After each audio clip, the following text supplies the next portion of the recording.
गौरी शंकर तमिलनाडु का एक लोकल गुंडा देखते ही देखते सीरियल किलर बन गया। मद्रास की सड़कों को नर्क बना दिया। शराब, सेक्स, खून, ये 3 शब्द काफी हैं ओंटो शंकर को परिभाषित करने के लिए। ओंटो शंकर, जिसने मात्र 6 महीनों में मद्रास की सड़कों को नरक में तब्दील कर दिया।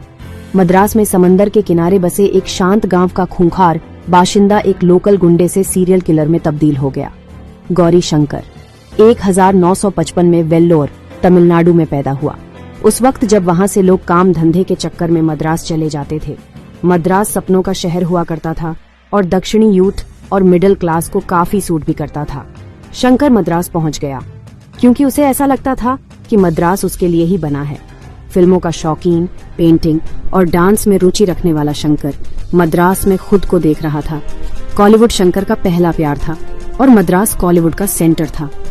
पेरियार नगर में पेंटर का काम लेकर वो वहीं बस गया।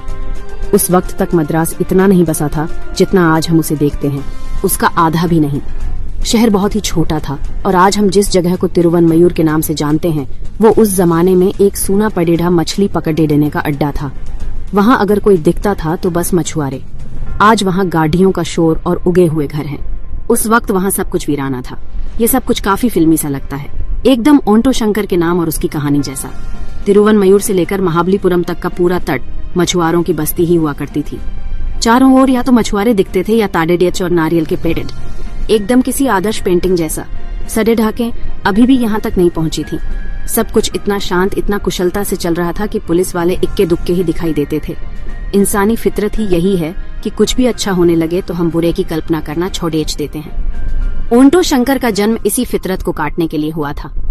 80 के शुरुआती दशक में तमिलनाडु में कुछ ऐसा हुआ जिससे वहाँ की कानून व्यवस्था को एक झटका लगा। वजह थी शराब। गौरी शंकर से ओंटो शंकर की तब्दीली का पहला कारक। तमिलनाडु सरकार ने शराब पर बंदी लगा दी और झट से हटा ली। एक बार नहीं 2 बार। और यहीं शंकर ने बजबजाती गैर कानूनी दुनिया में पहला कदम रखा। हुआ यूं कि मद्रास का जितना भी तटीय इलाका था वो ताड़ित के पेड़ों से अटा पड़ा था। पता लगाना मुश्किल था कि रेत ज्यादा है या ताड़ी। साथ ही वो जगह इतनी सुनसान और आम पहुंच से दूर थी कि लोकल शराब बनाने के लिए वो सबसे मुफीद जगह थी। थोड़ा रिस्क जरूर था लेकिन पैसा भी कम नहीं था। इसी वक्त शंकर ने पेंटिंग बनाने का काम छोड़हा ओंटो चलाना शुरू कर दिया। वक्त को ध्यान में रखा जाए 80 का शुरुआती दशक। गैर कानूनी शराब लाने ले जाने के लिए इन ओंटो रिक्शा का सबसे ज्यादा इस्तेमाल होने लगा क्योंकि ये गाड़ियां शहर की सड़कों पर आराम से बिना रोक टोक दौड़ सकती थीं। साथ ही शहर को उनकी इतनी आदत लग चुकी थी कि शक की सुई उन पर सबसे आखिर में जाती थी। गौरी शंकर अब एक शराब का तस्कर बन चुका था। शहर में शराब की आवाजाही से उसे तगड़ा मुनाफा होने लगा था। और क्राइम का ऐसा है कि वो एक वैक्यूम क्लीनर सा काम करता है। एक बार आप चक्कर में पड़ी तो खींचते ही चले जाते हैं। शंकर ने खुद को अपग्रेड किया। अब एक स्मगलर की बजाय वो सेक्स रैकेट में दलाल बन चुका था। साथ ही अपने ओंटो का इस्तेमाल वो वेश्याओं को लाने ले जाने में करता था। यहाँ से शंकर की एंट्री हुई मद्रास के अंडरवर्ल्ड में। शंकर का ओहदा और रुतबा दोनों ही बेआराच चला था। अब उसका खुद का एक गैंग था। गैंग का नंबर 2 था मोहन, उसका छोटा भाई। साथ में एल्डिन और शिवाजी, ये 3 इसके खास थे। इसके अलावा 5 और। इस गैंग ने मिलकर तिरुवनमयूर पर राज करना शुरू किया। सभी गैर कानूनी कम जो हो रहे थे इन्हीं की कृपा से हो रहे थे। और इसके साथ फल फूल रहा था शंकर का सेक्स का धंधा। पेरियार नगर में उसका मैन अड्डा बना हुआ था। ये काम झोपड़पट्टियों में जोरों शोरों से चल रहा था।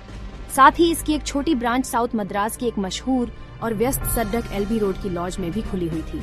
जिन्हें उसके इन कारनामों के बारे में मालूम था दबी जुबान में कहते थे कि शराब की तस्करी और सेक्स रैकेट चलाने का काम बिना पुलिस की मदद के हो ही नहीं सकता। और ये बात सच थी। शंकर के ऊपर कई पुलिस वालों का हाथ था, कई पुलिस वालों पर शंकर का हाथ था। क्राइम की दुनिया में शंकर का नाम तब बड़ा हुआ जब शंकर ने कुछ टॉप मिनिस्टर्स और सीनियर पुलिस अफसरों को वेश्याएं सप्लाई करनी शुरू कर दी। यहाँ से शंकर पीछे मुड़कर नहीं देखने वाला था।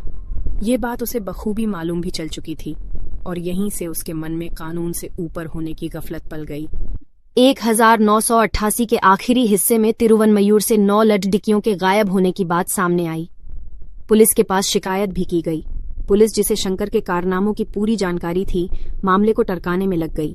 उनका कहना था कि वो सभी एलईडी लड़कियां सेक्स रैकेट में काम करने लगी हैं और अपनी मर्जी से घर से भागी हैं। लेकिन जब एलडीडी ढेकियों के घर वाले इस आरोप को लगातार नकारते रहे तो पुलिस को झक मारकर तफ्तीश करनी ही पड़ी रही। उन एलडी ढेकियों के बारे में कुछ भी मालूम नहीं चला। शंकर के रैकेट में एक लेडी ढेकी थी, ललिता।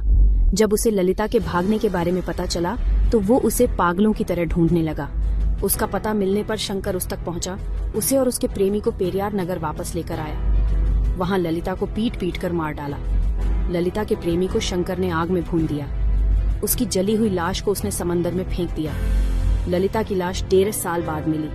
उधर एलबी रोड पर मौजूद उसके सेक्स रैकेट के दूसरे अड्डे पर एक दिन एक घटना हुई।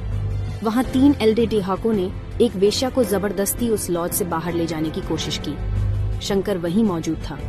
वो लडिडीएच पडेरा लडिडाई सिर्फ कहा सुनी से शुरू हुई थी, जो बीआरएच चली। शंकर ने उन्हें भी पीट पीट कर मार डाला। एक बार फिर पेरियार नगर में ही उन लड़कों की लाश गाड़ डाच दी गई। दिसंबर 1988 में शराब की एक दुकान से बगल से गुजरती लडरेहकी को लगभग अगवा कर ही लिया गया था। वो कैसे भी गुंडों से बच निकली और सीधा पुलिस के पास जा पहुंची। पुलिस इस बढ़ती गुंडागर्दी से तंग आ चुकी थी। पुलिस के कुछ अफसर अंडरकवर होकर काम करने लगे। वो उस शराब की दुकान में पहुंचे जहां लड्डे ढाकी को अगवा करने की कोशिश की गई थी।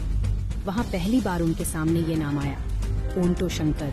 ओंटो शंकर यानी वो आदमी जिससे सभी डरते थे और जो निर्दयता की हद तक क्रूर था। पुलिस को जो बताया गया उसके मुताबिक इस ओंटो शंकर को आदमियों को जलाकर समंदर में फेंकना बेहद पसंद था। दुनिया को ओंटो शंकर के बारे में मालूम चल रहा था। शंकर को तुरंत ही बेल मिल गई। उसके पुलिस और पॉलिटिक्स में काफी कनेक्शन थे। इसी वक्त तमिलनाडु में पॉलिटिकल उथल पुथल भी खूब चल रही थी। तमिलनाडु के मुख्यमंत्री एमजी रामचंद्रन की मौत हो गई थी। वहां गवर्नर का शासन चल रहा था। इस समय गायब हुए लोगों के परिवार वालों ने गवर्नर पीसी अलेक्जेंडर के पास अपनी समस्या पहुंचाई। तिरुवनमयूर की पुलिस कुछ भी करने में नाकाम रही थी। गवर्नर अलेक्जेंडर ने इस केस के लिए एक स्पेशल टीम बनवाई। आरी नाम का एक पुलिस ऑफिसर इस केस में स्पेशली तैनात किया गया, क्योंकि वो शंकर को पर्सनली जानता था और उसकी आदतों से भी वाकिफ था। आरी ने जो जानकारियां इकट्ठा की, उन्होंने इस तफ्तीश में काफी मदद की। पुलिस ने शंकर के पूरे गैंग को रिमांड पे लिया और भरपूर इंटेरोगेशन की। गैंग के ओरिजिनल मेंबर एल्डन सबसे पहले लीक हुआ। उसने जुर्म कबूल किए और सरकारी गवाह बनने को राजी हो गया।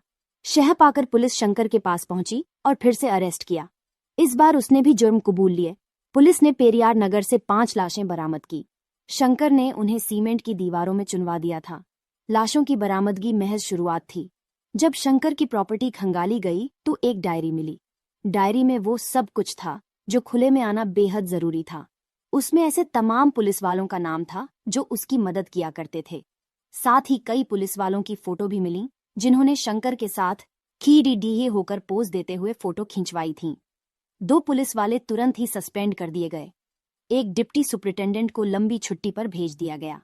बाद में उसे भी सस्पेंड कर दिया।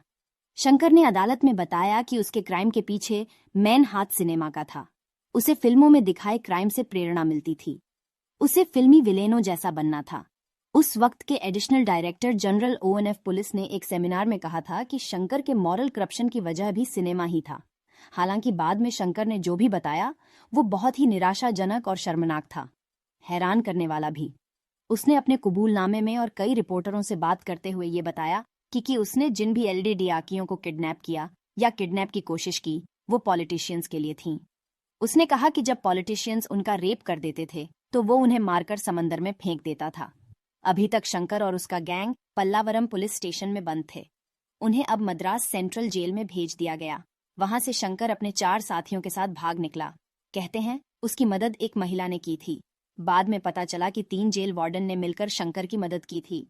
शंकर को पकड़ा गया उड़ीसा में राउरकेला, जहां मशहूर स्टील प्लांट मौजूद था। तीनों जेल वार्डन को 6-6 महीनों की सजा दी गई। लेकिन हालात ये थे कि जेल की सलाखों के पीछे रहने के बावजूद उसकी स्टाइल में कोई कमी नहीं आई। उसे जेल में भी भिसकी मिलती थी। पैसे और भ्रष्ट पुलिस के दम पर सेक्स छोड़कर उसे जेल में सब कुछ मिल जाता था। शंकर के जेल से भागने की वजह से उसकी सजा में छूट के सभी रास्ते बंद हो गए। मौत की सजा पर प्रेसिडेंट ने माफीनामे पर साइन करने से भी मना कर दिया। उस वक्त राष्ट्रपति की कुर्सी में शंकर दयाल शर्मा बैठते थे। मर्सी प्ली के रिजेक्ट होने के कुछ ही दिन बाद अप्रैल 27, 1995 में